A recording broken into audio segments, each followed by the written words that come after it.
Hello, everybody out there, internet land. What is bonking, everybody? We are back again, back at the campsite, and ready to have another podcast. Welcome in, everybody. As per usual, I'm your host. I am DJ. To my left, your right is Brendan. Oh, what's good? I'm distracted over here. What's going on over there? And Oh, then I'm vibing. I'm dancing sorry. queen is Mikey. We're doing the intro. I was trying to come in hot energy, come in high, just ready to go. Like, let's do this. You're already high. You don't need to be more high. Come in on high. On high is what I meant to say. He's on a high too. But yes, welcome back, everybody, to another podcast. As of this recording, the Halloween, well, I can't say Halloween season because it's still fall, but like Halloween has officially ended. You spook nuts out there can go back into your holes for another 365 days. For the love of God. Yeah, But that's what we wanted to talk to you about. spooky season is over, and Mariah Carey has come out of the igloo. Don't say that bitch's name. I was just talking to my roommate about that. Like, if I hear one song from that fucking album, I will burn this house down. Whether you're in it is up to you. Can we get her canceled so we can stop playing that shit every year? Seriously. Like, I hear it everywhere, like in Walmart, Target, the grocery store, Hot Topic. I'm like, Hot Topic in the club. So just in case you haven't noticed, we really hate that Mariah Carey album. But moving on, we actually wanted to talk to you guys about the spooky season, spooky things and such, and spooky scenarios that that Mikey brought up for us, and we're gonna see if we can have a little bit of a debate about it. So I'm gonna pass the torch over to you, sir. These topics were your ideas, and before we got too indulged, I figured I should probably hit the red button. So take it away. Okay. All right, I wanted to hit you guys with a hypothetical, and I think we'll start with that gaming one because it's so fresh in my mind. Okay. So, folks, feel free to join in this game. Leave the comments below because there's some takes that could be had here, mostly hot ones. Now back to the spooky show with hot questions and I'm not ripping off Sean Evans. I tried. I couldn't do it. I like him too much. Anyways, that was a beautiful bald man. Very beautiful bald anyways. Beautiful Sean. Say you guys had to survive 24 hours in a horrorverse, a video game horrorverse. So like Call of Cthulhu, Dead Space, Resident Evil, Silent Hill. Like, what do you think you had the best chance in for 24 hours? Because a lot of these games are way more dangerous than the casual player either knows, cares, or thinks about. See that?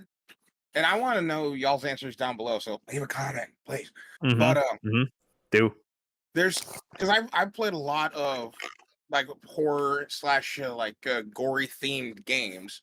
Some that are like completely slow paced, and some that are action paced. So that's gonna make this one, at least for me, a little tricky. Do you want to start? In 1 second. Dancing Goblin till we're back on the show.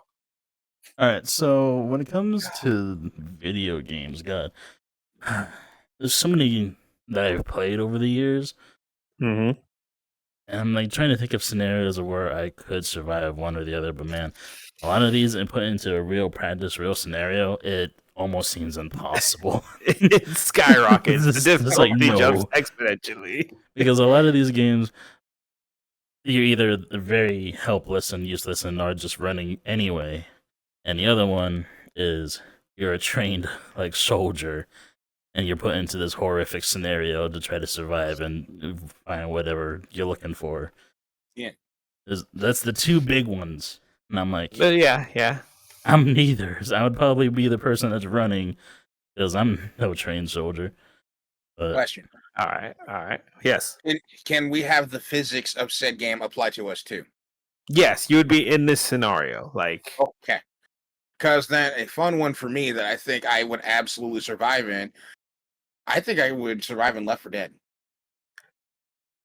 I want to talk shit, but you got the best cardio at this campfire right now.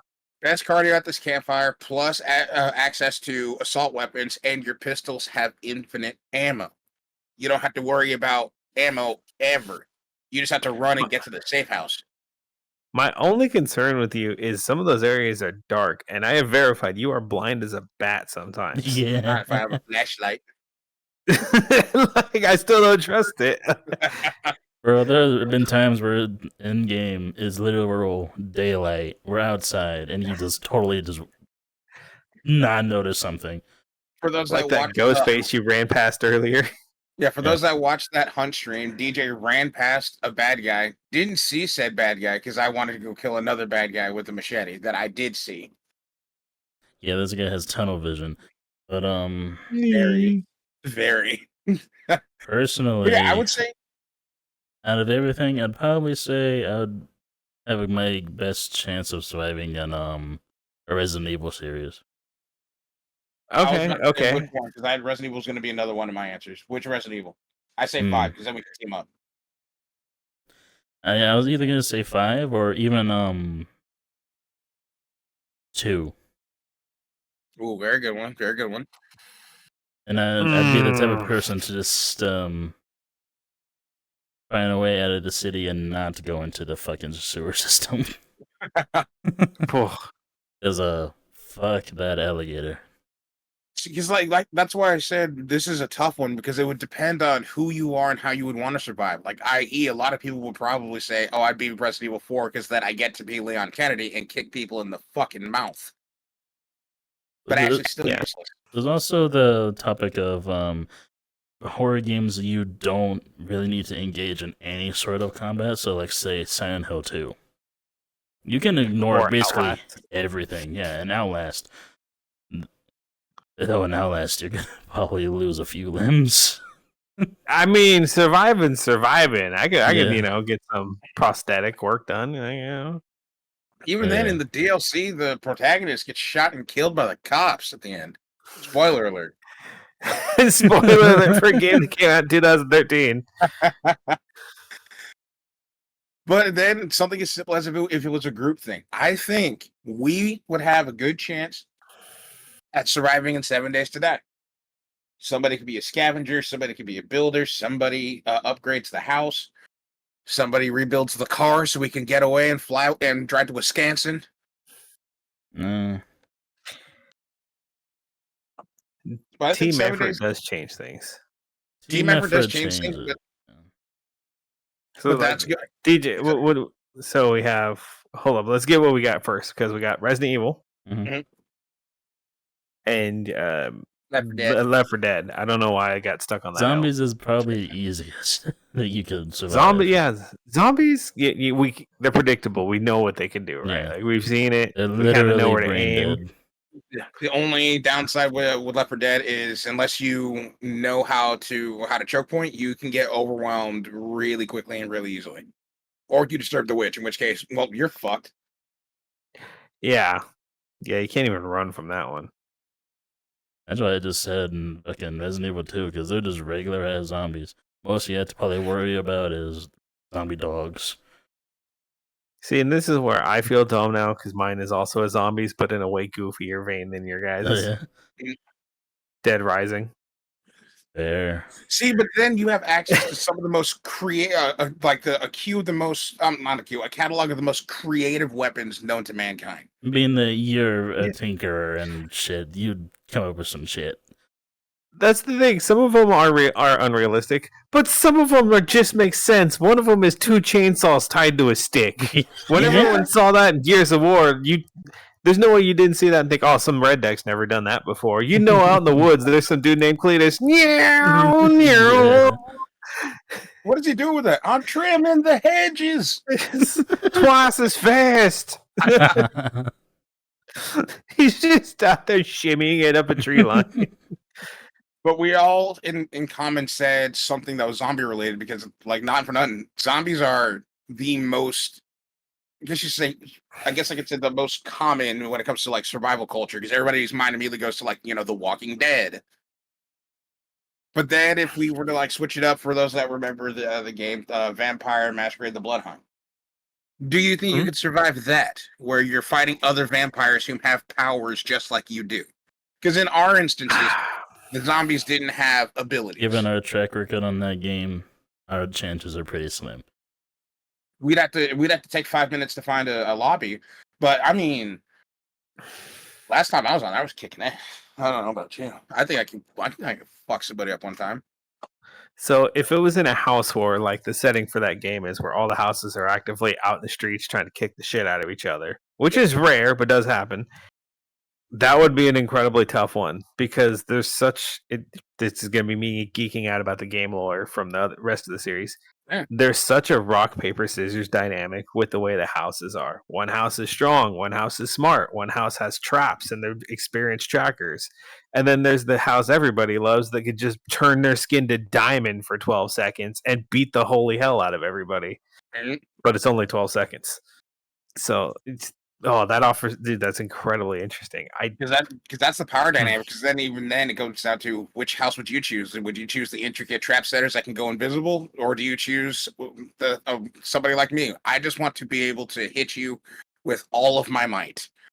Or are you a siren? Are you a noisemaker that ends up either debuffing your enemies or buffing you and your teammates? Who would you go for? I already said my answer. I'm powerhouse. I want to punch shit and throw up a shield. I don't know. When it comes to the Vampire Masquerade, I really don't pay attention. You were a fan of that fucking Played the diamond skin one a lot. Yeah, and I still don't know what the diamond skin one did. You just like all of a sudden turned shiny and did shit. I don't remember. Well, anyway. Anyway, I gotta get back on that game. That game was fun. I don't think I would survive, but I'd give it my all, and I would trap everything. I'd leave the most obvious Looney Tune shit out just to lull people into a false sense of security. Dude, I really gotta get back on that game. That game really is fun. But oh, he's something's happening. I'm here. Okay.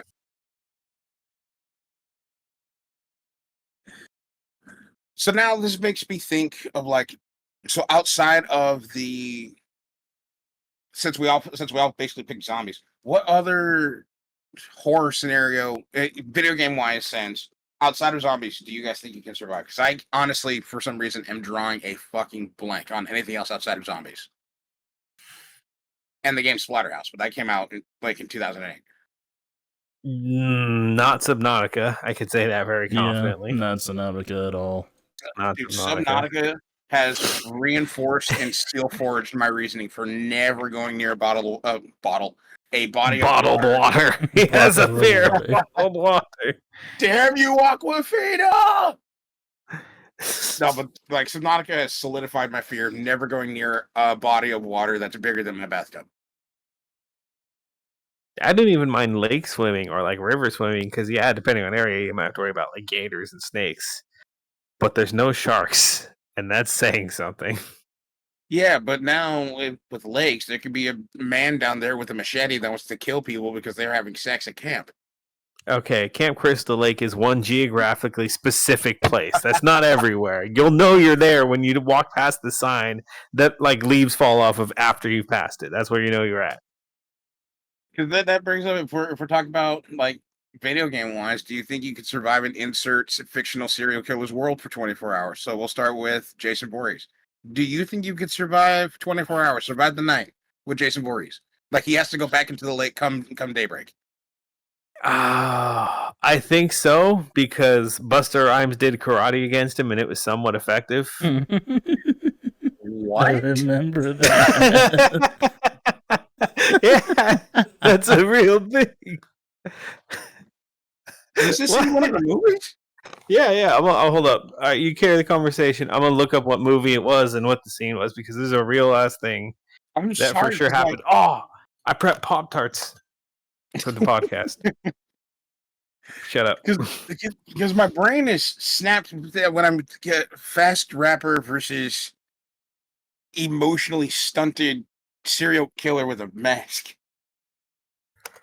Probably one of my favorite characters in all of Def Jam Fight for New York.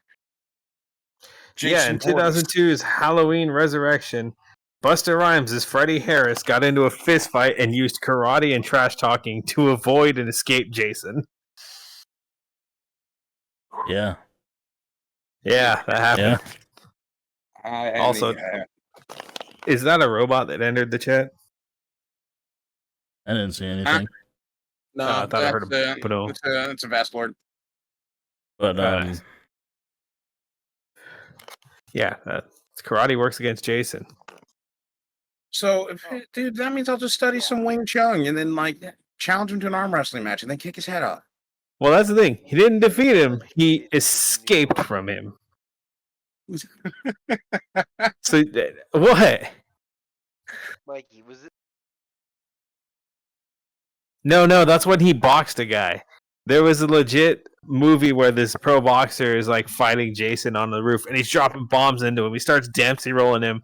He pushes him all the way to the end of the roof, and then he gasses out, and Jason pushes him back and defeats him. And that's where you make your mistake. You can't finish him, but if you stun him and take him to the ground, you have time to escape. yeah, out of all like the like serial killers and like movies of talking about Freddy, Myers, and Jason, all that, the two that I find the most feasible to like survive. Don't jump ahead. We're on Jason Voorhees right now. Yeah, Don't jump ahead. I can do it. Yes, then yeah, sure, I can do it.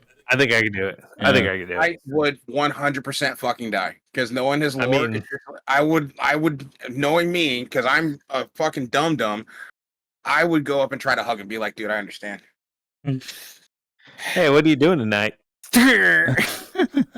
Just like, I'd give him like a little kiss on the cheek and then he's going to be like, too far, gut. Too far, too fast, stranger danger. And then my dying. Yeah, that would. Huh? We're also all playing with the minority debuff. Like, if we're gonna have a plus 10% more difficult time surviving, For real. Especially me. He gets the two. Remember, we die first. I know. He got that half and half. That armless Palmer. All right, dude. Because I would absolutely try to, like, maybe I can get through to him. I'm gonna give him a hug, and then he's just gonna stab me through my chest, and then that's it. My dying words are gonna be like, at least I got the hug. Blah. I see hockey mask at night. Even in real life, it's fight on sight or I'm out. There's no in between. It's then moving on. I can't hear Fraser whatsoever. Oh, nah, I muted him. Yeah, because Fraser, we're filming right now.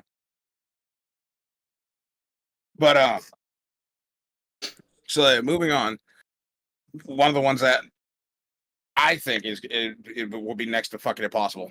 Freddy Krueger. Do you think you can survive against Freddy Krueger? Depends. You have the option of trying to stay up, or is that we're talking in Dreamland? I'll leave it to you guys. We'll go through all three scenarios. Do you think you can survive staying awake? Oh, definitely. I do it all the time. Fair enough. Yeah, I can stay awake all night. If it's just for one night, then yeah, definitely. And now, can you handle 24 hours? I've done it a couple of times. Same. Yeah. It's not. Yeah, you're in the military. I bet you've done it more than enough times, bud. Yeah, especially if you're in trouble and then they make you stand up, basically stay up for 3 days straight. Please tell me you didn't do that. Oh no, it was me. I had to stay up for 3 days straight. DJ. You would catch like 5-minute naps wherever you could, and that's when you get really good at sleeping on whatever is considered a surface. Yeah. I've heard that before. I've seen people fall asleep in lockers. I saw a dude make a wonderful bed out of an empty mop bucket and a mop head up against the wall, so he leaned his head back. Man was slumped. But so back to Freddy. What about in the dream world? Do you think you could beat Freddy in a fucking fist fight? No. No, because him. No. When you start winning, he cheats and summons Super Freddy from Dream Warriors. Man cheats. Only the second time somebody wasn't playing, or Robert Englund wasn't playing Freddy, and this dude was jacked. He was Super Freddy. Gah! Yeah, now Freddy cheats. The only time people beat him in the Dream World fight is when they pull him into our world, and then that could be my next scenario. Defeat him again. And even that's situational, because there's times where they should have defeated him and then like, oh no, he just jumped back in and he's fine. And then Jason defeats him, and then the movie ends, and we don't get part 3 with Ash from Evil Dead. And I'm really sad. Yeah, because like that was gonna be my next scenario of what if like in Freddy versus Jason, he comes to our world and now the rules and physics apply to him. Can you kick the shit out of a guy with blade hand? Yeah, definitely. If he's not cheating, 100%. 100%. 100%. Can he still cheat in our world? No, Sometimes he does. sometimes. It's inconsistent. Yeah, it is inconsistent. But if we're going off of just, I think, part 1, then yeah. Because at that point, he has none of his powers outside of Dreamland. He's still a good fighter, but he ain't ready for these hands. He ain't fucking ready. Yeah, plus you can freaking beforehand literally just set up weapons like right next to you as you wake up. So it's like, oh hey, I'm ready now. Just have a fucking bat or something right next to you as you wake up. Like, okay, here we go. Every Latino has the household bat in the bedroom. Yeah, That's where it belongs. I have a bat next to my bed as we speak. I know you do, man. You got your card. I got you. I see you. That's how you do it, homeboy. That's how you do it. Yeah, I think I'd Was kick the shit out of good. Freddy if he does it. If he's in our world, he does have powers because at the end of the day, he's just a skinny old man that happens to be a little faster. Oh yeah, he's ready. He's getting the hands. But now, an interesting one that I want to bring up, just because I will not say watched all the movies, but I watched a good chunk of the movies. Do you think you could survive Texas Chainsaw in the house 100%. Yeah. with Leatherface and the murderous uncle, and then oh fuck, oh, what's the one dude's name? The teacher gang. I forgot. Because isn't it like I was about to say? Isn't it like a family full of murderers? They just mainly focused on Leatherface because he's the face of the franchise. There's been a couple different versions of the storyline, but yeah, that's it. They're like murderers and cannibals and other crazies, and he is the family enforcer, so to speak. Yes, and I'm not saying like can you escape the house. I'm saying could you survive a night in Texas Chainsaw Manor? I'll bet on myself against people almost every time, because at the end of the day, they are just people. They can go down just as easy as the rest of us. Yeah. And if you notice they're really unhinged and not coordinated, you can fucking take them out a lot easier than the movie makes it look. Yeah. Because Bubba is not smart. He is smooth brain. I feel like if you zigzag fast enough and then faked him out, he might run the wrong way. Like I watched enough Baki to get myself out of this. I just imagine like an NBA cross up and you just fake him out and he just literally stumbles and falls on the chainsaw. He's like, where'd they go? Ominous voice. He broke his ankles. He yells back at the farmhouse. Yeah, Grandpa.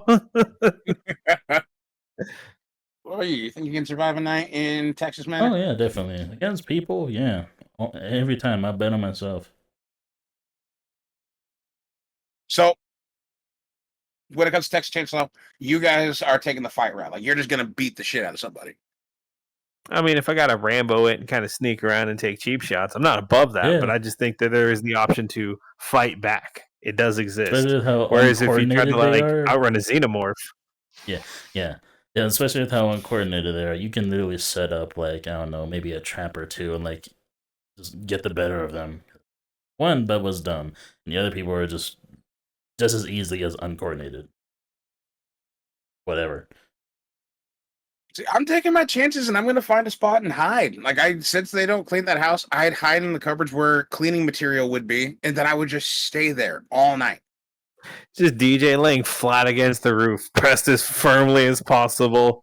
If they don't move, they won't see me, and they might not. I am a support beam. That is who I am, and that is what I will be. Yeah. Because I like to take my chances of like I know you guys can't tell now, but like I'm a big individual, and I know I can handle myself in a scrap. But for these like rhetorical scenarios, like you know what? Maybe I think I could get away with just hiding out. Let me see if I can find a spot in a corner, and hopefully nobody ever comes in here. It's a very feasible thing. You could do it. As long as you don't do like the horror movie thing where you have to you leave your radio on or your cell phone's on full volume, but you haven't called for help, and then it goes off at the worst time. You'll be all right. You got Dude, this. those mechanics in movies drive me so fucking crazy. Like the person is hid perfectly, and the killer is about to give up on the search, and then all of a sudden the cell phone goes off. Oh yeah. Yeah. Because Then you're looking at the character. You're like, "Ain't no one calling you. Why are you lying to us, movie?" like all of a sudden There- somebody's Apple iPhone just you hear that ding. It's like, fuck. Why did that person have to text me right goddamn now? Like, yeah, why you got to be sociable when you're in peril? Sorry, bit of a rant. No, you're right. You're right. You're 100% right. It angers me. Like the killer was about to move on, man. Sadness and woe. But yes, Just sitting in a closet, and all I hear is. that is what would happen to me. I would try to make it a silent but deadly, and then foghorn just happens. Oh fuck! Did someone rip ass, or was there a mariachi band in the closet? Well, this is bad news for both of us. I have shit in here. Biological warfare now, motherfucker. That is also a good plan. No one wants to wrestle a naked guy covered in shit. There. It's just like the security guard's worst nightmare. I know. That's what I'm saying. I saw it on TV the other day. The guy just threw his hands up and he's like, "Nope, not worth it." And he just walked right out the bar. My boss, the day that I got hired, he was telling me a story similar to this, where some dude, he lost it all on the tables, and he ran into the bathroom, stripped down buck ass naked, and then barricaded himself in a stall and stayed there. Why? Well, when you don't have any money in a casino, what are you supposed to do? Leave. He didn't. He got naked and ran to the bathroom. All right, let's get away from this because I have questions and I don't really want to know. It's going to give me a headache. All right, then. Next up, what about Michael Myers? Same thing. I'm dead. Nah, he cheats. He cheats. He fucking cheats. He cheats, and he's a motherfucker actually teleports. motherfucker cheats. Motherfucker teleports, and swear to God, he is fucking hard as hell to kill.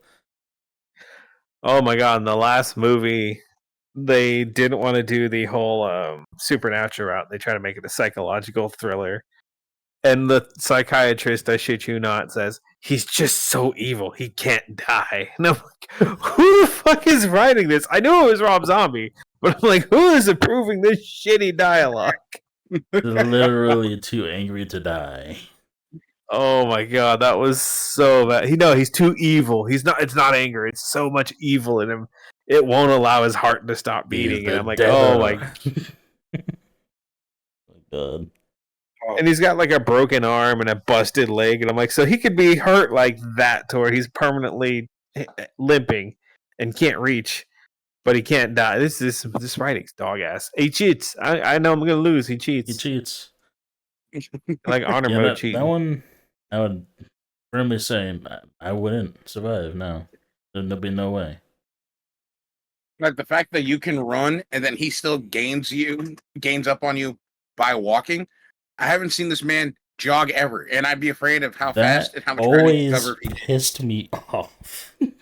And he can drive. Motherfucker's a motorized supernatural serial killer. Like, what do we do against that?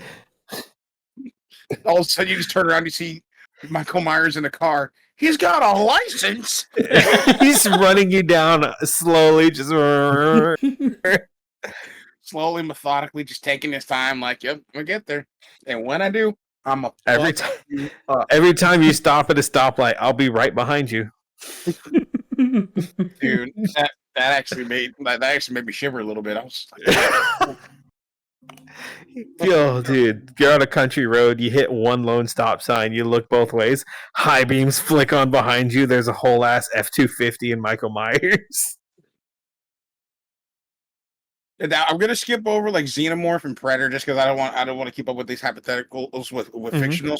We can move on, but I just have one more in mind. I ain't going nowhere. I'm enjoying the conversation. Do you think you can survive in the House of Horrors of House of a Thousand Corpses? Captain Spaulding and his murderous family. That one, I don't know, because I've never seen the movie. He does not know the captain. I don't know. First of all, I rest in would peace. say yes, but I'm more worried about being killed by the town they're in because it seems a little less friendly than most places. Fair enough. they down there. They down there in them in that belt. For undisclosed reasons. I think I'll take my chances because I know, like Captain Spaulding, he's a bigger boy. I think I could take my chances on beating his ass, but it's the rest of his family that I would be afraid of.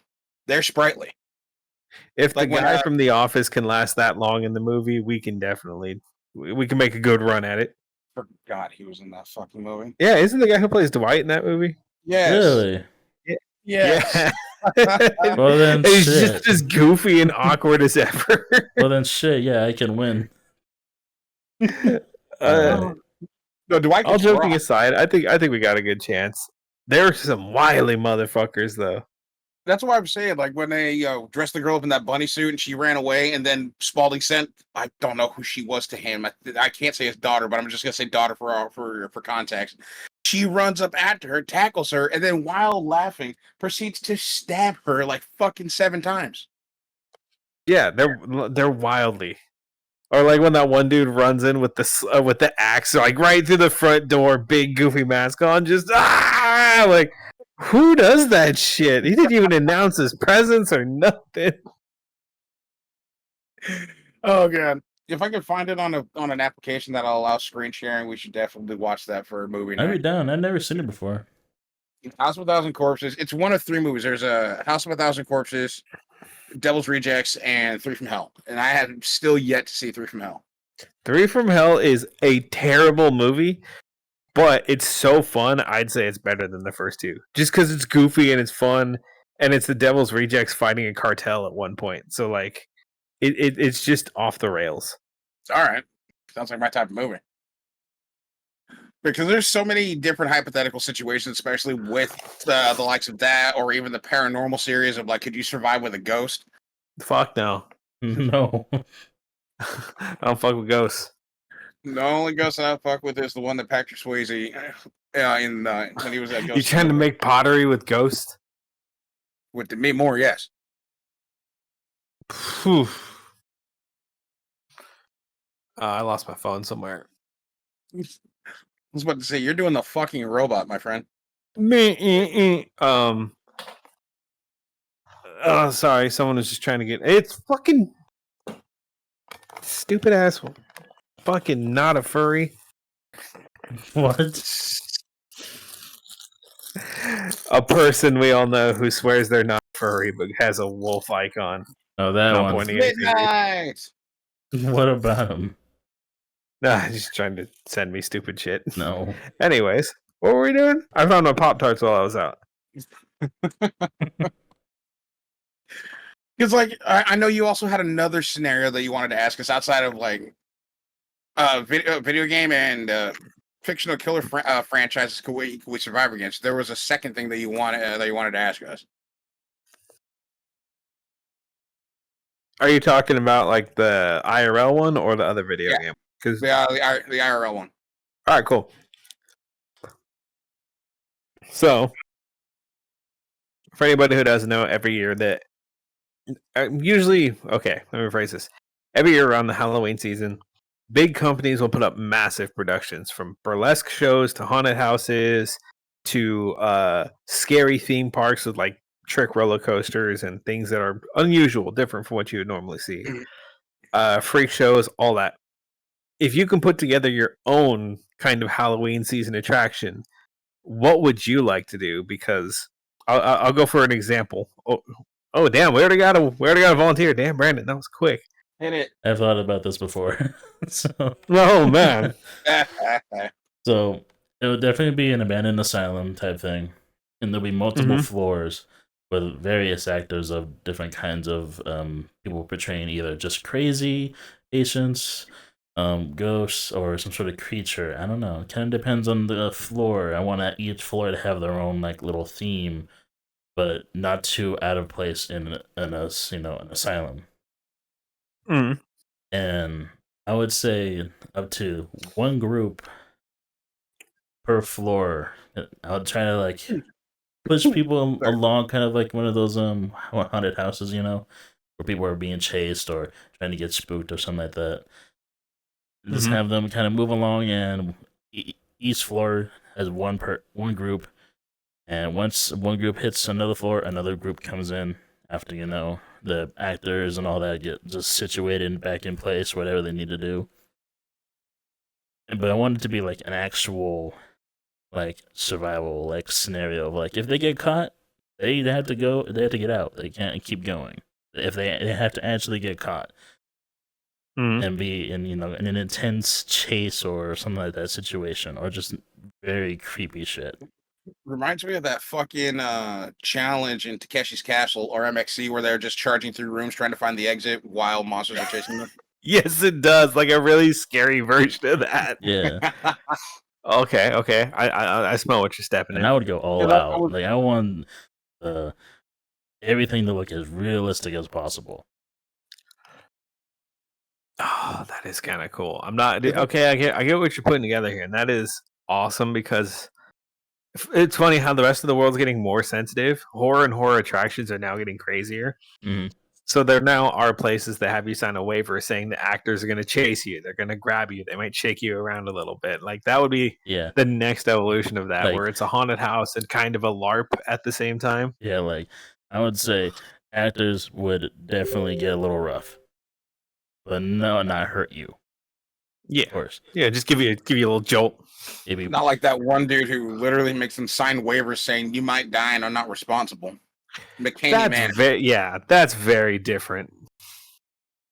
Those guys are actually like out there waterboarding people and shit. yeah, that's Breaking teeth. insane. And there's still, last I checked, there's still a long list. Like that dude's booked out years in advance of people wanting to do the challenge of surviving 24 hours in his hellhole. Which dude, you don't accomplish anything. You just said some guy who's like almost as bad as Guantanamo Bay has taken my hard-earned paycheck and is gonna fucking just abuse the shit out of me. But I won. I lasted 24 hours. This thing that was totally avoidable and unnecessary. That's the kicker. He doesn't take money. You want to know what his payment is to get in? To dog food, right? Yep, just a couple cans of dog food. Yeah, and it all goes to a charity, and I'm glad it's a good thing. But at the same time, it doesn't like there's no gain from it. It's not even like the people who pay to go through the fake boot camp, where it's like a simulated man's warrior class or whatever the Yeah. fuck they call it. Yeah, it's the same shit. Yeah. You're paying to go to this thing that's not real, that has no risk and weight to it, and say, I came out a stronger person at the end. Not to He broke mention, all of my teeth. not to mention, there's a waiver you have to sign that literally says, Yeah. "If you die, it's not my fault." If you die. So it's like there's a fucking risk on top of it. I want to know how that's legally binding. Like blood loss or loss of teeth or skin, that's one thing. But the fact that a legal office said, yeah, if they die and you don't want to be liable for it, even though you're the cause of it, sounds right. You are now no longer liable for the murder that you're about to commit. Madness. But no, so back to Brandon's thing. Because I was wondering where you were going with this. I thought you were just going for like a spooky walkthrough sightseeing thing. No, I wanted is it to it be like- chased. Like people are actually getting chased. People are getting manhandled if they get caught. That type of thing.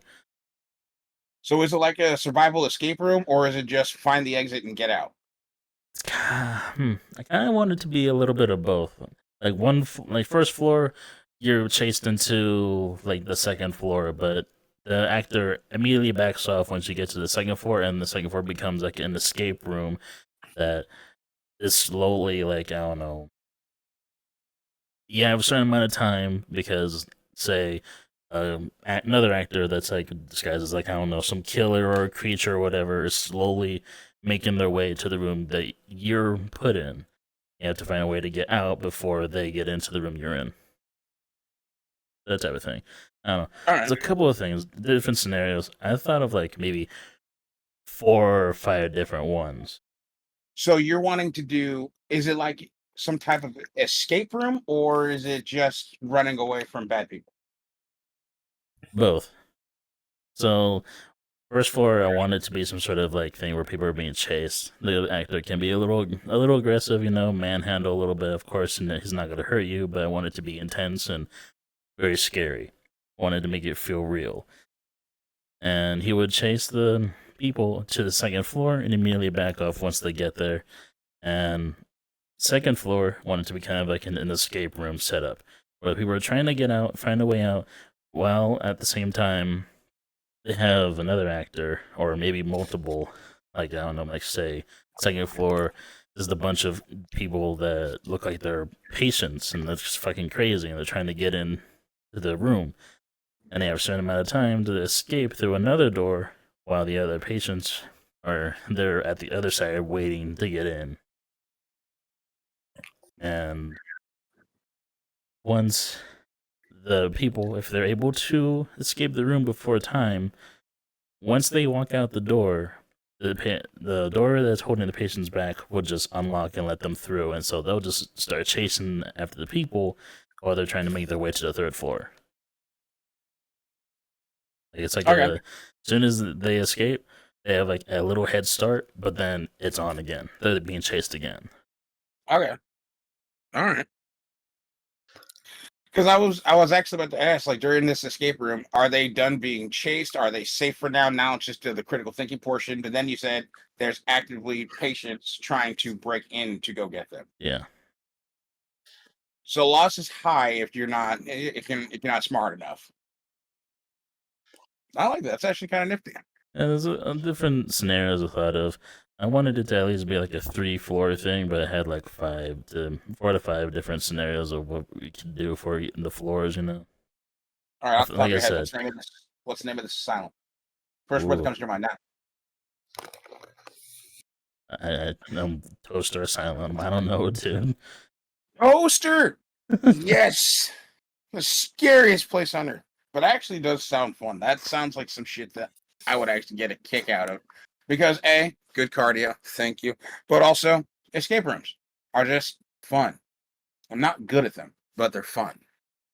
Hey guys, it's me, DJ. Real quick before you go anywhere, I just wanted to remind you guys about NoSkill Entertainment's still ongoing partnership with Dubby. Yes, they're still hanging out with us over a year later. And trust me, they have an array of delicious flavors, such as Dragonade, Dub Sludge, and Galaxy Grenade. And hey, maybe caffeine isn't your thing.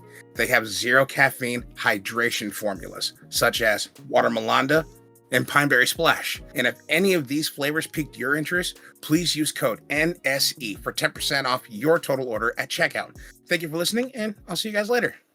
And I think I pass this question over to you next, just because I have a few things, because I've thought of this before, and I have a few ideas in mind. Okay. Mine's easy. I don't know if you gentlemen know the name Zero Latency. Ever heard of Yeah. them before? No. Right? It's a VR studio that doesn't do regular VR games like this. They will have your headset, noise canceling headphones, fully to scale weapons that'll have function on them so you can hit buttons to activate the slide, change mags, and Yep. then change different weapon types.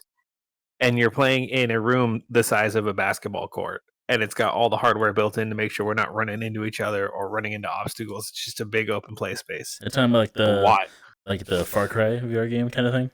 Yep, that one exact. That's their like flagship one right now because they do Halo. That was their lead project. They've done regular zombies. They've done. They did a Call of Duty one for a little while, but it kind of bombed because it was only released in like 2 spots. That's neither here nor there. Yeah, that just Yeah. Far Cry that just made me think of when you guys went to a concert. God, Bunny Girl, suppressive fire. God damn it, Bunny Girl suppressing fire. And he's like on 2 knee, like on one knee and on one elbow, reaching over cover that's not there. It's dude, that was so fun. They 100% thought we were all hammered or insane, and yes, we are both. But because there's a big window where everybody who is walking by can look in and see the crazy people in the VR room reacting to shit that just doesn't exist. Why is that grown man holding his hands in the air, Dad? You surviving son. Oh, dude, it was so bad. We were doing CQC where we're just like literally rolling corners, holding the rifle at a 45, just checking everything. This shit was so funny. But yeah, I would like to do something like that. And the way that the zero latency one was groups of 4, and depending on which game mode you're in, you can run bigger groups. But I think a group of like 4 to 6, snap the headset on. You get like a vague idea of what it is. And I'm sure everyone's going to be like, oh, yeah, this is just a general like Mikey thing. What if it went into gaming? Because we have Far Cry, we have Halo. We know they have access to gaming IPs. What if they recreated like a boss rush of the best horror fights in video games? So I'm talking when you're fighting Salazar or the general from Resident Evil 4, where like his spider arm shoot out his back, you're in a burning barn, but you and your friends are taking pot shots at him. There's health bars that track like how your progress is going and what you're doing. Maybe he does a super big throwback and you're now fighting this was my whole thing and I'm drawing blanks on names. But the magician from House of the Dead, that crazy electric zombie that's like throwing lightning bolts and fireballs and shit at you. Carnival. Okay.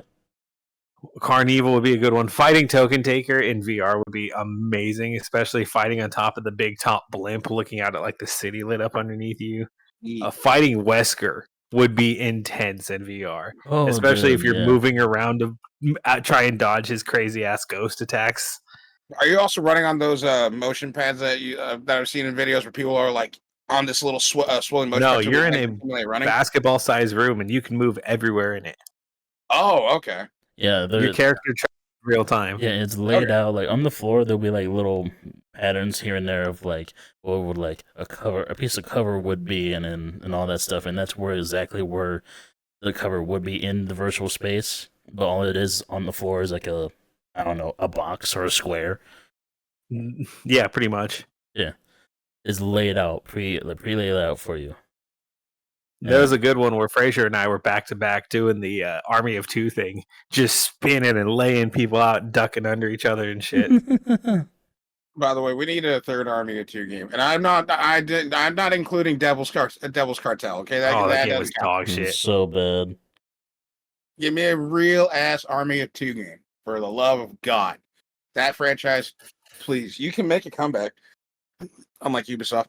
By the way, real quick, did you guys see that Ubisoft is wanting to make an NFT game? Not surprised. Yeah, I heard about that. Not surprised. This is gonna be another flop, and they're gonna, I don't know. We'll buy penny stocks. We can be shareholders. Yeah, true. As Ubisoft shareholders. As a Ubisoft shareholder. Why is that not like a badger joke? Like, hey, NoSkill Entertainment. Ubisoft shareholder. Here's my card. I own 20% of stock. I paid $20 for it. I got it for $32. I am now co-own Ubisoft.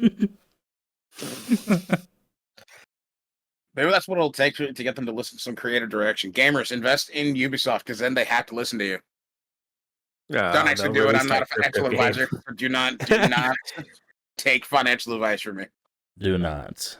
We're not financial advisors, but we could be Ubisoft stock owners. What do you mean? I already am. For mere 3 cents. Anyways, we get sidetracked on that bit every time. Sorry, there's just we need to do a tavern take where we just dumpster on Ubisoft, and it's going to be such a stress relief. Oh, I could go on forever on that shit. Yeah, we could fill 45 minutes. That wouldn't be too bad. Yeah. But so you have this this VR experience in a basketball court-sized room, and you can just basically emulate boss battles from various video games. Yeah, and if you wanted repeat business, say you fought 5 bosses, it's a new 5 bosses every time. I would say one of the gods from God of War.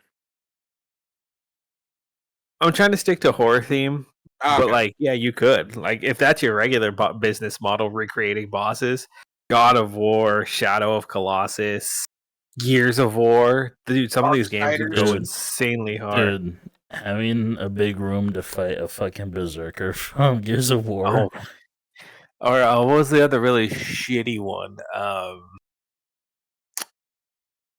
Oh my god, not the Or Resident Evil 5 when you kick the shit out of Chris General Redfield. Ram Oh, Ram, yeah. on the train. Yeah, with the fucking bats. Fuck that shit. I'm just saying, like, there's potential for this here. People would pay for this. Yeah. I would Resident hate to fight anything from the Evil Within series. Yeah, same. That'd be awful. Resident Evil 5 when he kicked the shit out of Chris Redfield's sister or old partner, whatever her name is. Oh, dude, the Wesker and Jill? Jill fight? Yeah. Ooh. Oh, there's two of them, and the group's got to split to divide up their attention. Oh, they have the room set up with like a staircase.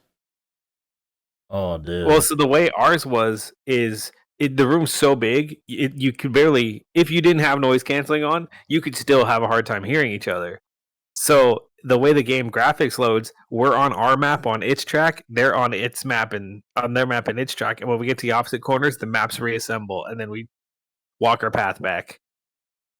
So you could essentially create two different boss rooms in that one room.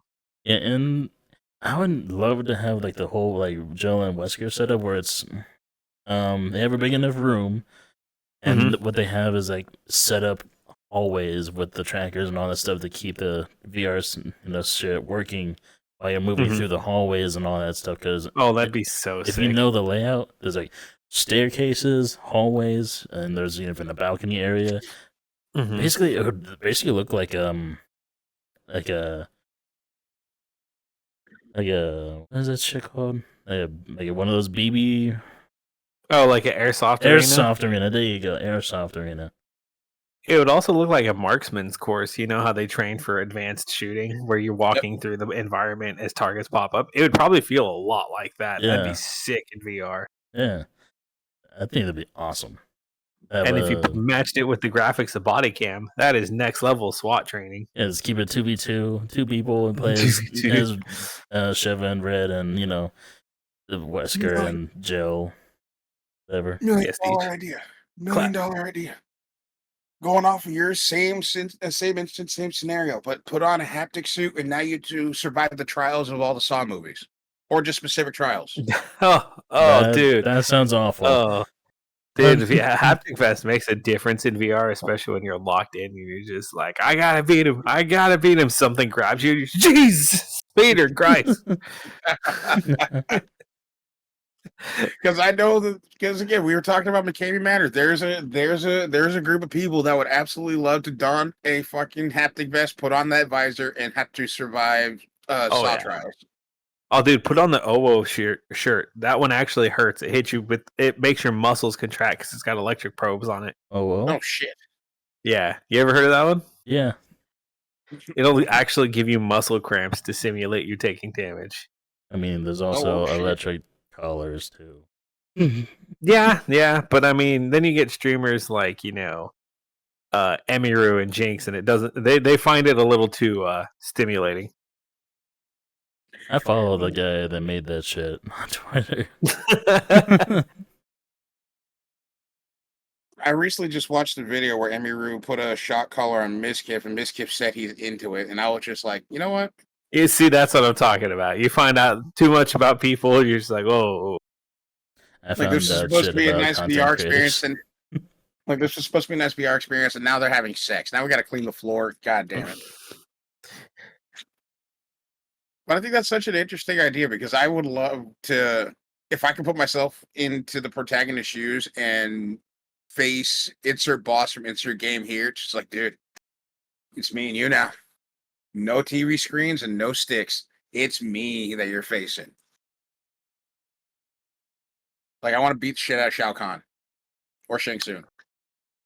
If you did like the Kung Fu VR game I was showing you guys the other day, yeah, playing games like Sleeping Dogs, Shaolin Monks, like those kind of open world fighters would be next level fun. Next level. I would love that.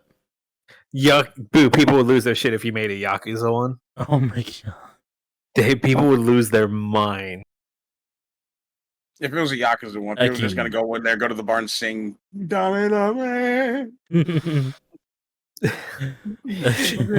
would be singing that in combat, throwing roundhouses and shit. Dude, that's gonna be I my can war cry if I picture ever so get. many broken controllers. Like if I ever get into another fist fight, that's gonna be my war cry before we start lumping each other. Oh my god, that should be your Fuck. song before you start taking off your shirt, singing that as you approach the guy. Make it look like a JoJo's moment. See if he backs out. Like, Start walking towards him like who's the fucking dude from Soul Calibur that basically is a BDSM character? Oh, Voldo. Well, yeah, Voldo. Walk up to somebody shirtless, walking up like Voldo. It's fucking. Yep. Yeah. Dummy. Starts taking shirt off. I love that idea though. That would be sick. Just know if you go to create this after this video is made, you owe us. Just saying. Yeah, give us a pass. Give us a life pass or something. Yeah, come on, dude. Like let us use it whenever we want. And it'll be a lot. Like I mean a lot.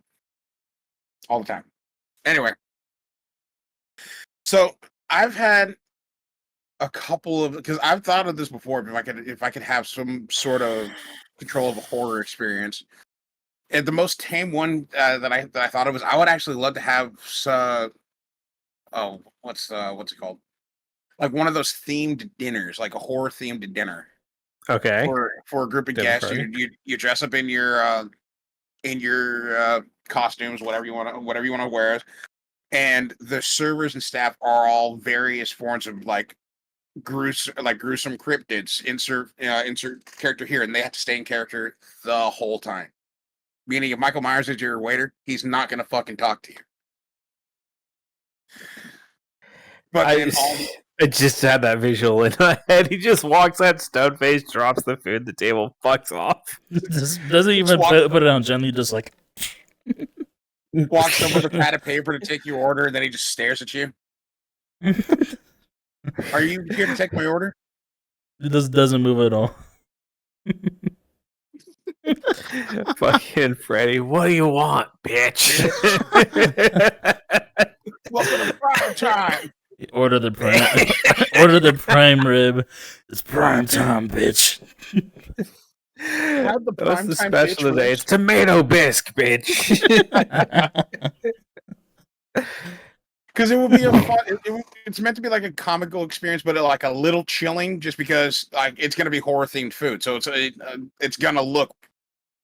I don't want to say bad, but it's going to look weird. Oh, dude, I would love someone to be dressed up as Jason trying to take orders, but every time he comes out from the back or goes back into the back, he had to like dump a bucket of water on him. He goes back out dripping. Just every time. Leatherface, but if he drops a plate, he throws a temper tantrum. It just starts smashing shit. No. Shoves a pie in a customer's face. And then, like every now and again, they would simulate getting into like fights with each other. They'd be scripted fights, of course. Like I would like also Freddy and Jason also start scrapping. And then periodically, your server goes to your table. You get a note passed to you, and if you're selected, you have to run for your life. Well, not out of the restaurant, but around it for a certain amount of time. And if you make it, dinner's on the house. Interesting. It would be a lot. There would be a very niche audience for this kind Yeah. of entertainment. But I would enjoy it. I would do it. I'd give it a shot. Dinner theater. And then Very much dinner theater. And then the other thing that I've thought about is I would want to make a roller coaster. Like a scary roller coaster ride? A mixture of a scary roller coaster ride and then an actual roller coaster ride that's actually meant to be fast. And like the fast one, it starts up like a normal coaster, goes up in the air, but then you descend into the mouth of a dune worm, and then it's just like horror and gore theme. Basically, the setting of Scorn inside the pits and bowels of his stomach. I think you're getting a lot of these ideas from those VR chat horror maps that we like Brandland. Well, that's where the concept started of just like if I could make a roller coaster, I would definitely want to do a horror themed roller coaster. And then for like just the theatrical coasters, I would want like the slow moving ones. Like they're intended to be slow, Yeah. but the point is to look around and shit. I want it to just be as bizarre as possible. Like you're driving through a fucking Rob Zombie concert stage set of just bizarre shit sticking out to you. I can see the potential there. It's different, but I can see the potential there. Yeah. Are we talking like a goofy kind of horror? Yeah, But it's goofy like ass. it's creepy, but it's also goofy at the same time. Like, I don't know, a dude with no face is holding a doll that has a face, and that's how he looks around. So holding the doll or some shit. That's fucking cool. But yeah, Pretty like I metal. don't want it to be gruesome, but I don't want it to be like lacking. It's one of those like I want it to be meant for everybody, no matter what age type. I want anybody to feel like they can get on this coaster and ride it. And it's not going to be disgusting. A Lovecraftian Tower of Terror, but when you get to the top, instead of the windows opening, a screen plays and it's Cthulhu swallowing it, and then that's when it drops. Oh, Yeah. like it dropping down his throat. Yeah. Yeah. All the lights turn off and you just drop. Oh my god. Hearing the gross noises. Oh, make the seats like squirm around a little bit, like they have a little motor in them. Maybe have like automated like sprinklers, like maybe spray Yeah, just get water a or something. mist of water. You would make some it people want to warm. crawl out of their skin. Yeah, make it warm water so it's a little more like, oh, how to say it, realistic. It's got that feel. It's got that that mucus feel to it. Make it slime. A little bit of citrus in it so it burns your eyes. Make it slime. Just spray slime on them. And that idea I get came where you're because- going. And that idea came because I remember when I was like 6 years old, I went on one of those slow ass roller coasters where it was just a visual appeal, and it Mhm. terrified me at the age of 6. And then what they did at the end of it is they had what do you call them? People that are inside the roller coaster that are meant to scare you. The actors. Yeah, the actors. These guys were like making noises like "oh," and then like smacking us with like rags or something. And I shouted at the top of my 6-year-old lungs, hopped out of the seat, and ran out the rest of the roller coaster. Nice. Whoa. They did a good job that night. Good get 'em, boys. We scarred a 6-year-old forever. Hell yeah. Hell yeah. And then the last one that I had, Brady kind of took my thunder. I had an idea for an escape room. It was going to be two different rooms. The first room you have to figure out fast because water is slowly rising in the room. You're not going to die, but like water slowly rising in the room, supposed to get the blood rushing, make you lock in and critically think faster to get into the next room. All right, yeah, I like that. Definitely would have to have a room set up for that. Wouldn't have, if like my idea, you wouldn't be able to do that. But yours, yeah, like if you have it like in the basement room or something. And then in the second room, this is where I was having fun tweaking around with my thoughts. You're in the second room, and then above you are these 3 like see-through panels, and when the lights kick on, there's 3 people up there who are also in danger, and they're relying on you to figure out the puzzle to save them. And in turn, they can help you figure out the puzzle.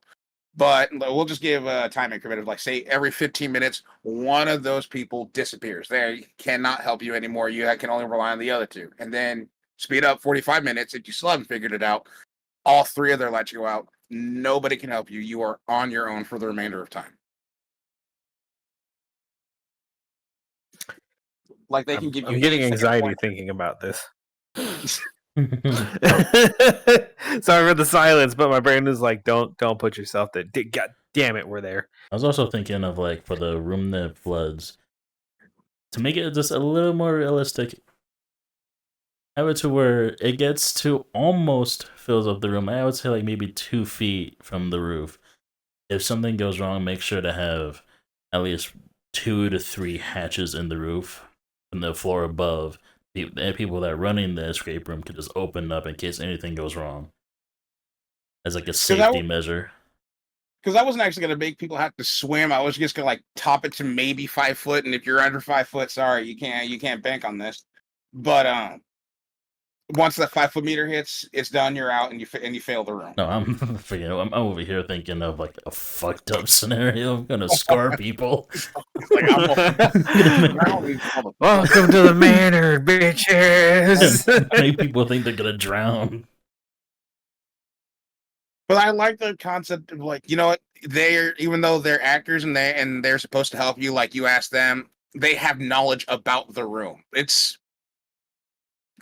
like not great knowledge, but they can tell you things, they can help you out, they can point things like, oh, do you happen to see a key? I see something shiny over there. They can give you hints and give you clues about the room. But if you haven't completed their section after a certain amount of allotted time, their lights turn off and they can no longer be of assistance to you. So you're running out of lifelines, and if you don't figure out if you don't finish the room, all of your lifelines go away, and then the remainder of time is just you trying to figure it out. Make sense? Yeah. Yeah. And then once you beat that, you get out the door, you win, you get your picture taken with the staff, and you get a free thing of ice cream. A free thing of ice cream. Yeah, like those little Bluebell ice creams, self serves. Okay. Okay. Yeah. But that was something that Here, I a little pick me up. You almost drowned. You're gonna need this. Go sit in the corner with it. Here you go, you little soggy boy. Put it in your mouth. Savor it. Ooh, it'll get you all soggy. Here you go. Here you go. Go cry over there. Don't scare the new guests. And don't tell your parents what we did to you. They won't like the fact that I almost drowned the kid. The fuck? Remember, you signed a waiver. You all signed the waiver. Get fucked. But I like the fact that our minds were creative enough to actually think of shit like that. If we were to like be in charge of our own horror experience, And I really enjoy those things that exist IRL. I love going to the haunted houses. I love going to horror nights. A good scary corn maze is fun. I really enjoy those corny campy things. What's up, Deej? I was about to say, but that's the thing is if it's actually scary. It's got to be a good one. It's got to be a good one. No half-assing it.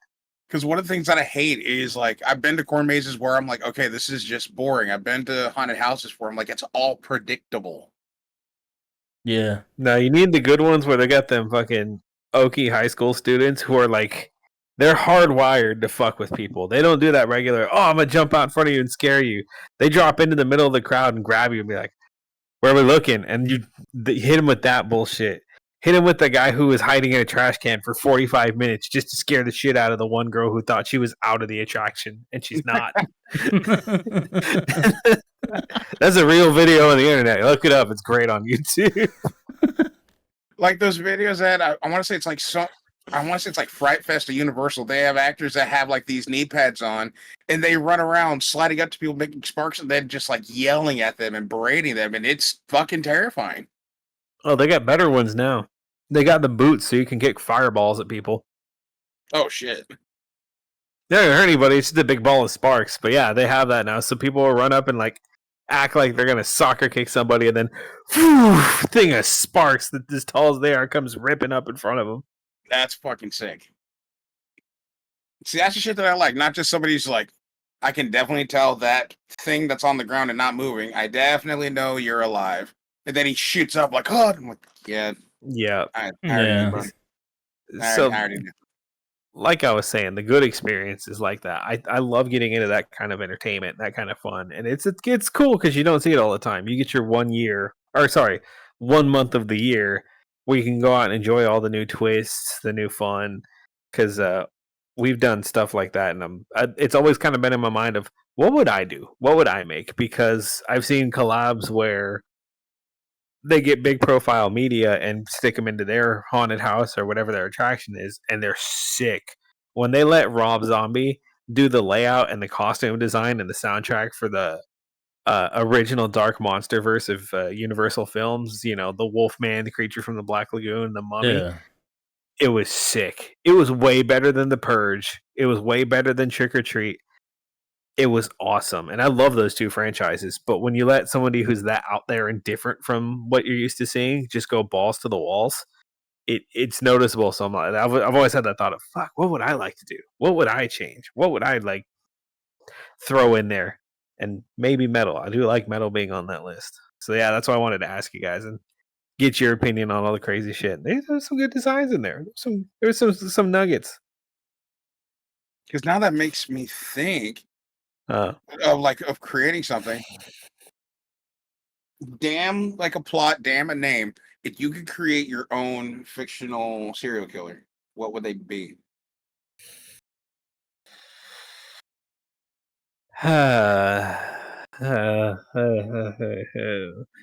why? Okay.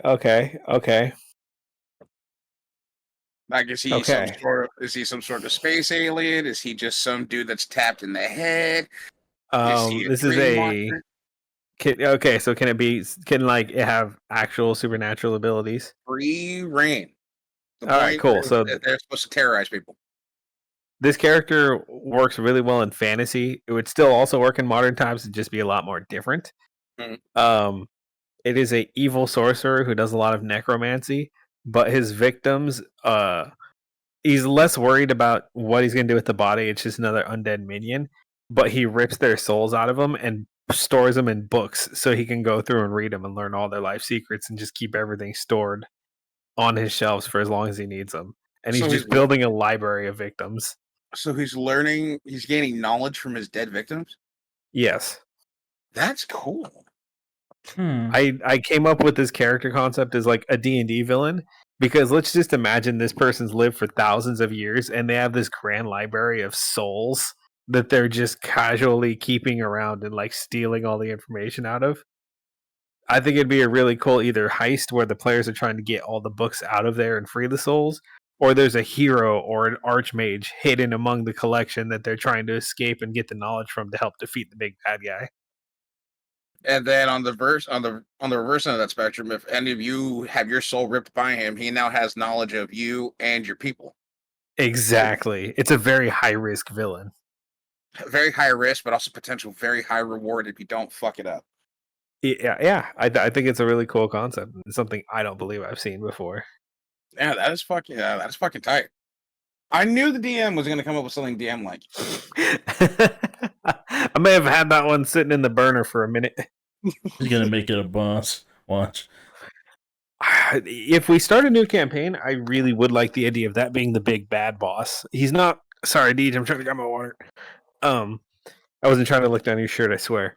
He did anyway. Yeah, he's not the kind of villain where it's like, oh, he can hurl firebolts and bend reality. It's that he's strategic. He knows how to keep himself at a distance. He knows how to read people and how to make people make mistakes. Honestly, be afraid of his intentions. Yes. I think that's more scary than a boss that's like, oh, I am gonna cast like a level 9 fireball. And I don't know. Right. Everyone's afraid of Hannibal Lecter. Less afraid of the Incredible Hulk. You ever think about that? Yes. Yeah. It's that cold stare with that brain just turning behind it. There's something off-putting about it. Intelligent, cold killer is terrifying. Exactly. And I think that Hollywood has gotten away from that a lot lately. It's all about like the big scary guy, like look at my screen presence. Or Terrifier. For those that don't know about the movie Terrifier, it's basically it's I hate to say it, it's gore prawn. People love watching Terrifier movies because it is going to be fucked up, it's going to be gory, and they will show you every single second of everything that's happening. And recently, with Terrifier 3, the movie is so fucked up that if you're seeing it in theaters, they have warnings when you walk in to say if the movie is too messed up for you, we have safe spaces for you to chill and relax. That's how far we've come for gore prawn, as everybody likes to call it, because it's like the movie's disgusting. Those warnings have existed for a long time, though. They had to do that with The Exorcist and have medical staff on standby. I just don't get why. Like, The Exorcist wasn't bad. But look at the day and age it came out in. You know what? Fair. Damn, I'm just saying. Child's head spinning around and then vomiting on a priest. Yeah, I can see that. I can see Yeah, you can see why back in the day your grandma would have been like, the what? What? I mean, it's basically the same thing or same premise of like those movies from I forget the studio that made them, but it's the same people that did like the whole lady is killing a bunch of zombies with a gun for a leg. That one. Oh, the fucking Grindhouse movies, Grindhouse, Planet Terror, yeah, and fucking shit like Sucker Planet Horror and Punch. shit like that. yeah, that Oh, shit. Planet Terror. I love that. I love Grindhouse schlocky horror shit. Yeah, Like Blood Drive. Oh, who remembers Blood Drive? I remember I Blood do. Drive. I think my favorite one is. Was it Sucker Punch? No, it wasn't Sucker Punch. Fuck. I have the DVD somewhere. I'll remember it later. But at least when it comes to Grindhouse, you know what you're getting. Mm. Yeah. It's gonna be filled with hot women, that's for damn sure. But you know what to expect. Mm. So then I turn it. Oh, actually, so real quick, back to Terrifier. One last thing. Oh my god. He's been talking about Terrifier for like a month and a half, folks. I just want to know. So you recently watched Terrifier 2 or 1 and 2? Both. Thoughts? I like them. It's definitely a different change of. This is definitely a change of pace from the recent movies I've been watching. Because honestly, a lot of them have been very boring and very stuff I've seen before. So seeing something like this, where it kind of just puts the gore like to a whole nother level, and the killer is actually fucking scary. Like the dude is terrifying. Art the clown, his whole premise is like his demeanor and everything. Most of the time, I'm laughing at him, but then when it gets serious, I'm like, "Fuck that guy! He's fucked up." Like 1 minute he's just staring at you, and then he just does that arch smile. Yeah, that shit. I'm like, that's creepy. But the way you're acting, you're trying to be a clown still, and it's funny. But Plus, he's I like also his little hat. creepy at the same time. Yeah, the little hat. I like his little hat. Like, but then Okay. first one with the girl in the diner just takes off the hat. She's like, "Oh, I'm sorry." Puts it back on him. He's like, "Here, let's have a picture, selfie." Bitch, you don't know the mistake you just made. So I'm like, "Oh, she's gonna die. He's gonna kill you." That's when you just quietly put your head in your mouth and you're just like, oh, you fucked up. Oh, you fucked up. Oh, she don't did it. And what he does to her, I'm like, holy shit. That was fucked. I have the first. I got to see if my movies and TV player app will do screen share because I have a shit ton of movies that we can watch. Oh, But, I'll be down. But yeah. But now to you, you can create a fictional killer. Who/what would it be? I don't know. Every thing that I thought about as he was talking, I'm like, I've seen it or heard about it. It's been done before. I don't know. You are Dragon. You can be son of Godzilla. Go Godzilla. I got that song in my head now. Yeah, I wouldn't know. Sorry, I don't know. Mine is. It's a weird one. Because it's one of those, it's gonna be a slow burn, but when the burn happens, it's gonna take the fuck off.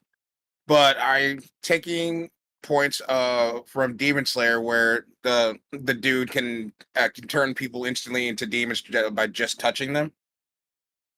But they're not gonna turn into demons, and it's not gonna be immediate. It's basically in turning them all. What's the fucking term?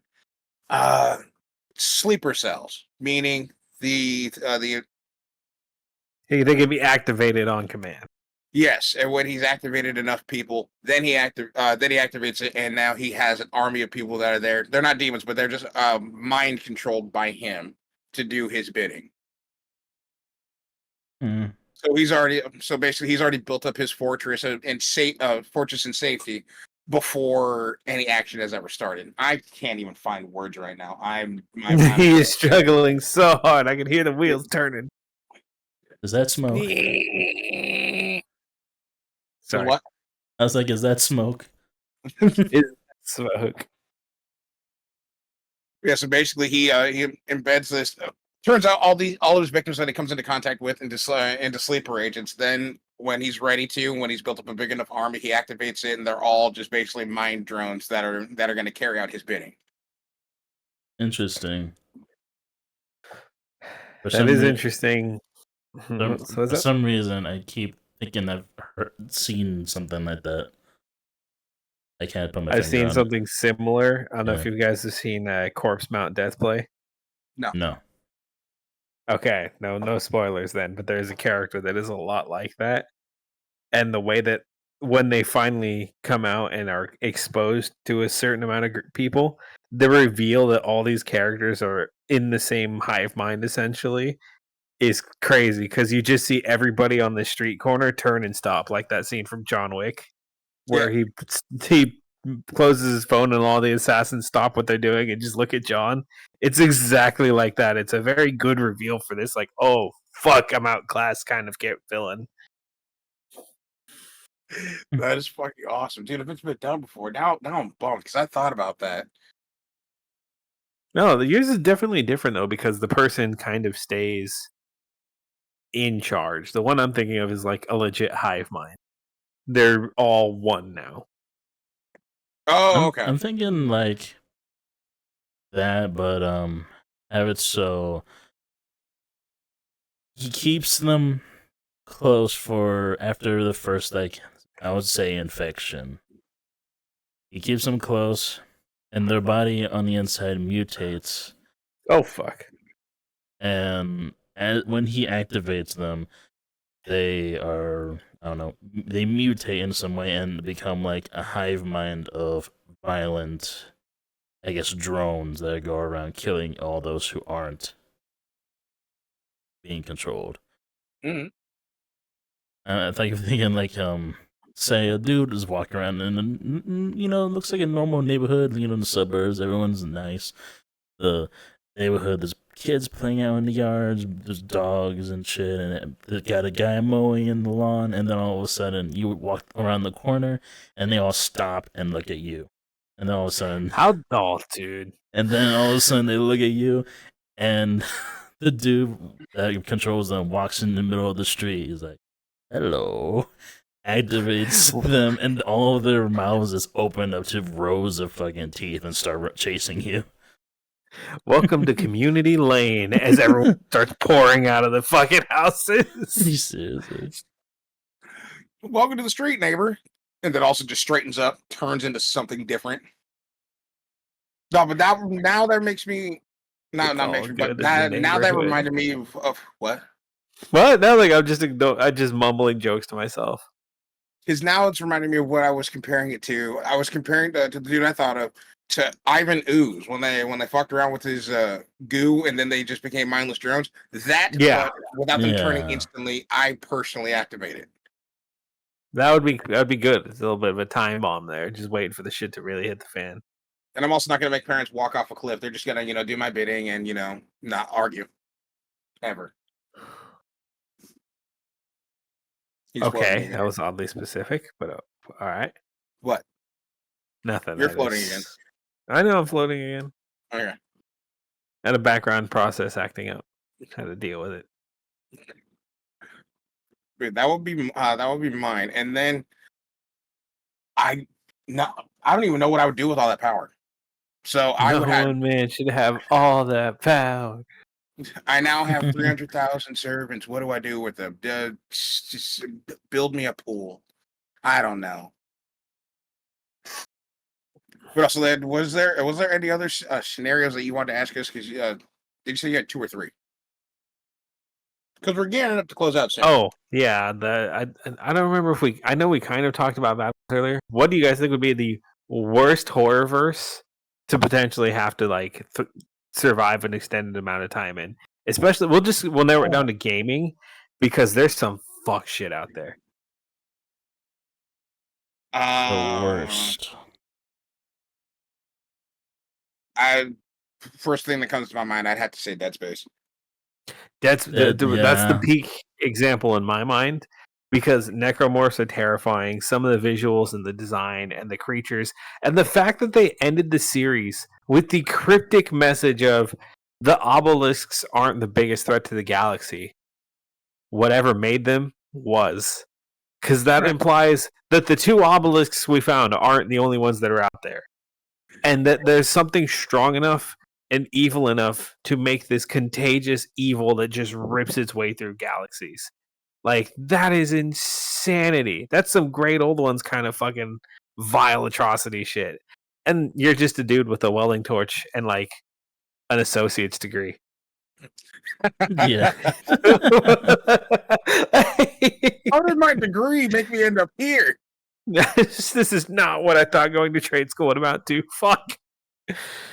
Dude, Dead Space 1 was the very first game where I actually was too terrified to play it. Like, I put the game down for a whole year, and then I was just like, Oh, dude, I love Dead Space. And playing through the remake, go check out the live stream.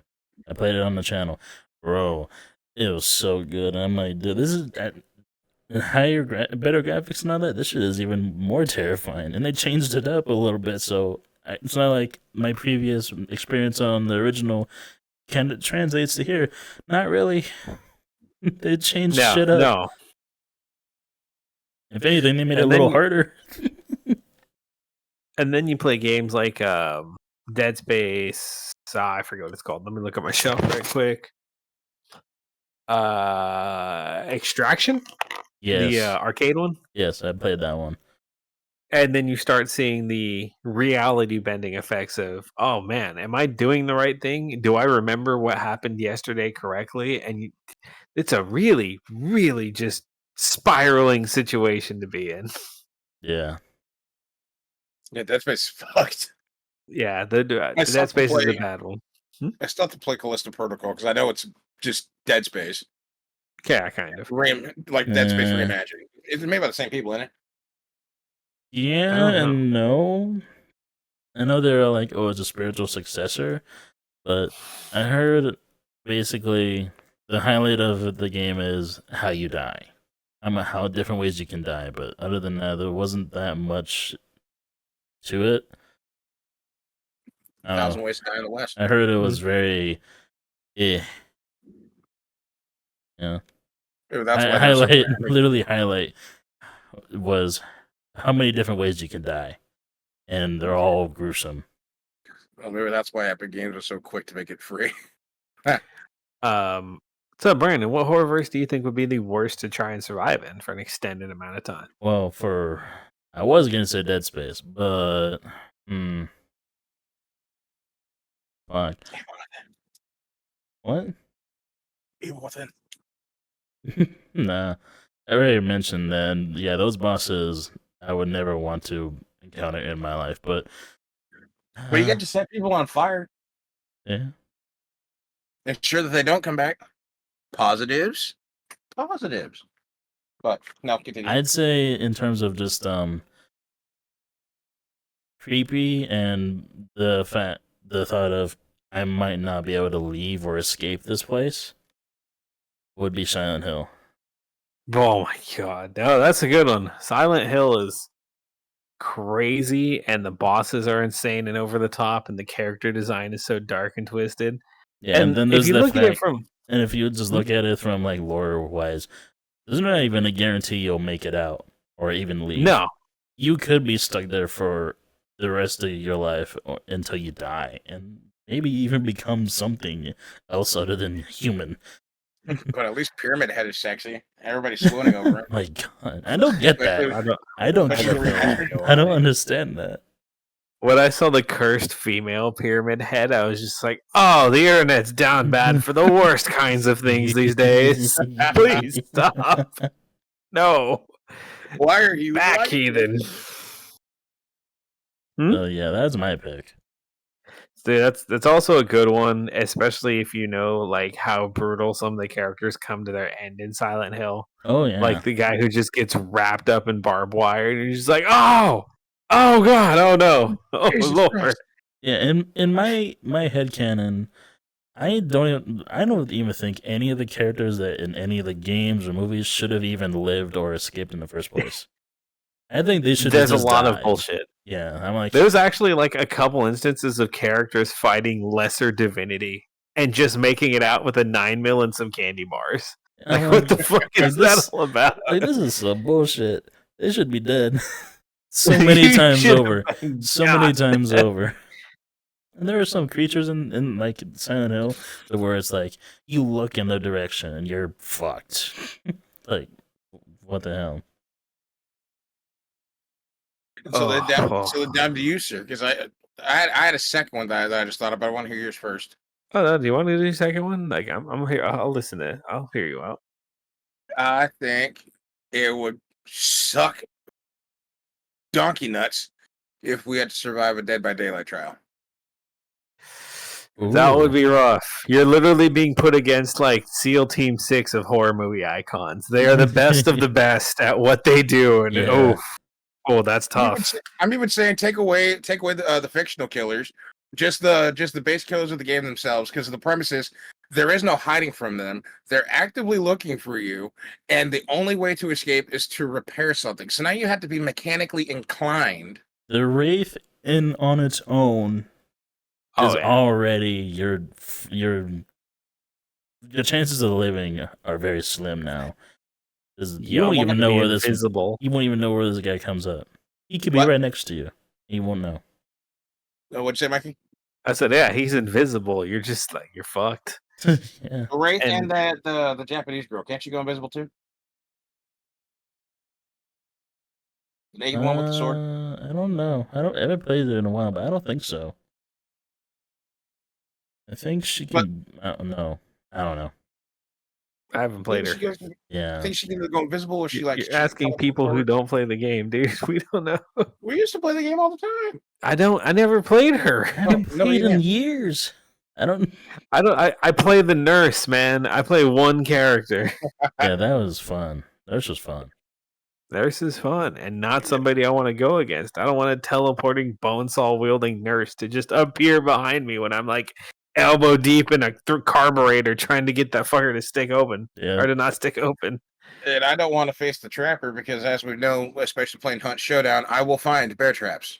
Yeah, Yeah, every yeah. time. Yeah. You He's found batting them in 100, game. folks. Yeah, I know. I forgot they were even in the damn game. But yeah, I think it would be horrifying to have to survive a trial of Dead by Daylight, knowing that I'm actively being pursued and there's nothing I can do about it outside of shine a flashlight in their eyes every now and again. Other than that, you cannot fight back. You're literally sacrifices to some eldritch horror. Yeah, that's not ideal. It's like, what's this guy's name that we're running from? Entity? Who the fuck is that? Who the fuck? You're gonna find out. And that's just the base characters. You're forgetting the fucking fictional ones. Jesus Christ. No. Fucking. What, like, they put in the xenomorph. Xenomorph, and then Michael Myers stares at you, and the longer he stares at you, the more pissed off he gets. Just the blood boiling meter. That's his entire thing. He's in a bush. Show us your bush. But he's in a Show us bush. bush.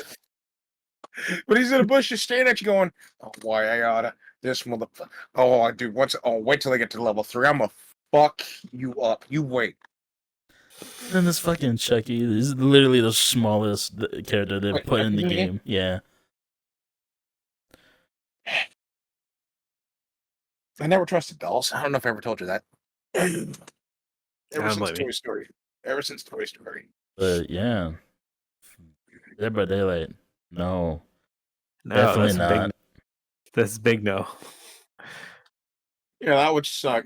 Our survivability. I will say this much: if it was us three and one other person who is at least has a modicum of competence, I can confidently say I think at least one of us has a chance. At least one of us has a chance. I feel like not me since I'd be fucking fixing everything. I'd be right there fixing shit with you. Actually, no. I'll just be the guy that's running from the killer. Like, I'll sacrifice myself. Y'all fix some shit. As the fastest person here, please draw aggro. Yeah. You got the best chance. It ain't gonna be me. I'm gonna buy you guys 9 seconds. Like I'll shoot this shit like a rodeo. You'll just hear me echoing in the distance. Miss me, bitch. He missed. Loser. I'm gonna be yelling at Brandon, hold the flashlight still, god damn it. And I'd be like, okay, because it's the only thing I can fucking do. Okay, my Dad, friend. damn. Hold the flashlight steady, Bobby. Yeah, so fuck. Dead by Daylight would absolutely suck nuts, and it would suck even more nuts depending on who's chasing us. Now it's your turn. Okay, I'm gonna drop an older title in IP. I don't know if you guys would even have played it. It's an old PS2 title. Have you guys ever heard of The Suffering? Heard of it? I don't think I've played it though. No. Okay. This is an old horror game, and it's a weird shooter horror. But you can also turn into a demon. The long and short of it is you're playing a falsely accused death row inmate, and you're on Alcatraz, essentially, a big island prison in the middle of the ocean. Well, in a very similar sense to Doom, the earth splits open and demons start pouring out. So all of the prisoners and guards start getting filled with demons and possessed and turned into these monstrous abominations that reflected their sins. So they're not like a regular little scary claws and monsters. There's one that walks on all fours and has an artillery bombardment on its back, like 3 cannons that it could just destroy walls and everything with.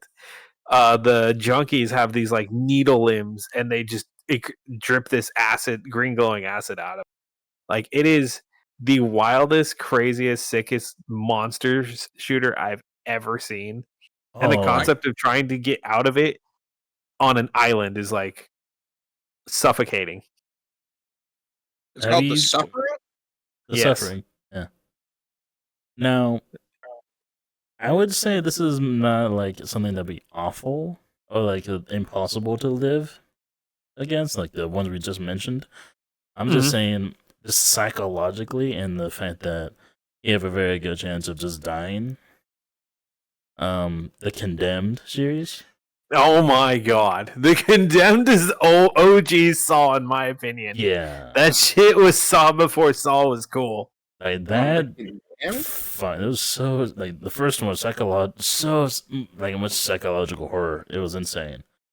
It was nuts, man. The Condemned and Manhunt were like some of the OG games to get banned in like multiple countries all over. I was surprised when I found it at a GameStop. It was the only copy they had, and it was like $5. I'm like, I have $5. I never heard of this game. I'm gonna buy it. Wow. And boy, was I introduced to a fucking wild ass ride. Oh yeah. You went from playing Super Mario to playing a Serbian film or Hostel. Like that escalation. I was 12. Oh fuck, dude, that is wild. I'm like, damn. And especially when it came to the level where there's a bunch of mannequins everywhere, and I'm like, oh god, this is so fucking creepy. I'm hearing noises. I don't like this. I'm hearing I don't like this at noises. Oh fuck! But it was fun. Condemned series was so good. It was fun. I haven't played the Condemned series, but I am now discovering that Manhunt, the original Xbox game, is on Xbox One. No, don't know how they slid that one past the censors, but whatever. I'm surprised. You want to play a fucked up horror game and you got $15 that's just laying around? Play Manhunt. Buy it on Xbox. I don't advise anybody plays Manhunt, but you could. You're an adult. I can't tell you what to do. Condemned is on Steam. I hope not. I can check. Why? I'll leave those games in the past. I don't want to bring that shit up. What about the Saw games? Do you think you can survive a Saw game? No. What's this Condemned game called? Is it just called Condemned or Condemned Criminal Origins? Criminal Origins is part 1. Yeah. Yeah, Criminal Origins is part 1. There's like 2 of them, I think. Well, there's Condemned Criminal Origins on Steam, and then Condemned No Escape. There you go. There might be 3 then. Maybe 3. Oh, the Condemned No Escape is not out yet. What? What? Huh? Age? What? What do you mean, what? What do you mean, details? Condemned No Escape. Add to wish list. It's not out yet. Is it part of the series? Like, is I it have horror? no idea. game? There's no information. In tags, do you see horror? Or, I don't Hold know. up, I'm on it. Is Would it? you Sorry, call Okay. it try no to type escape? because this shit is heavy on my head. Action, adventure, casual. Oh no, this is a platforming game. Never mind. Oh, Not a okay. not in the Fuck. series. I was getting excited, bro. Like, damn, that's some news. Then there's a game called John Condemned. So they only have one Yeah, and it's criminal currently 75% off origins. for $375. I part of me wants to get it. Get it and then record yourself playing it. Then we have another episodic series outside of my very sporadic Ghostwire Tokyo sessions. Sorry, by the way. It's his fault. I'm lazy. I started playing the finals again, and then I spend at least 3 hours in VR every night because I love it here. Hi, I'm DJ. Smile. Anyways, we should be closing it out, yeah? We should be closing it out because it is outro time. We made it to the end of another podcast, ladies and germs. Thank you for hanging out with us. This was so much fun. I love when we get together around the old campfire and talking about stuff. But leave a comment down below. Would you be able to survive in any of the scenarios that we talked about? What scenarios would you guys recommend that we check out? Because in this one we can have another discussion of like, oh, so and so said suggested this.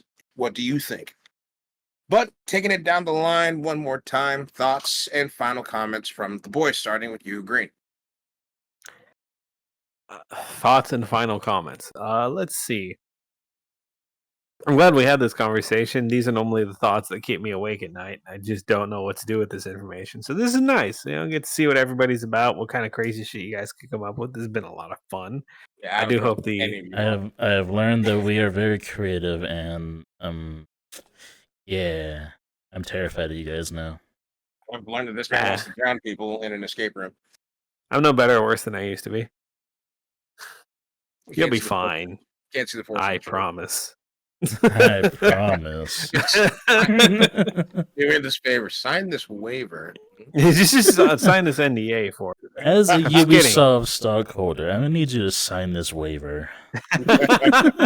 Anyways, Our yeah, no, this is fun. I'm glad we did this. Fucking, it's been a good thought experiment. I hope fucking audience gets involved. I would love to see some of the crazy shit they would throw at us. But yeah, no, that's been me for this episode. And Brandon, I always love getting the creative juices flowing because I had a lot of fun on this. And you heard from DJ. It's on sale. Get Condemned. Buy Not it. sponsored. We Not just sponsored. love it. Just buy it. If you never played it, buy it. Your mind will be fucked by the end of the game.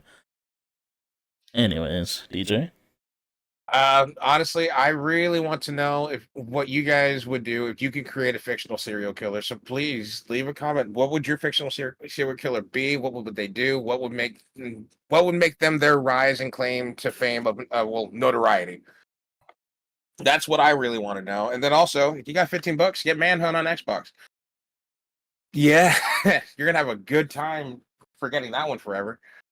But on that note, ladies and germs, just a heads up that down below, there's some buns in the comment section, and I highly suggest you do whatever you like to with them, and we will see you in the next one. Bye-bye.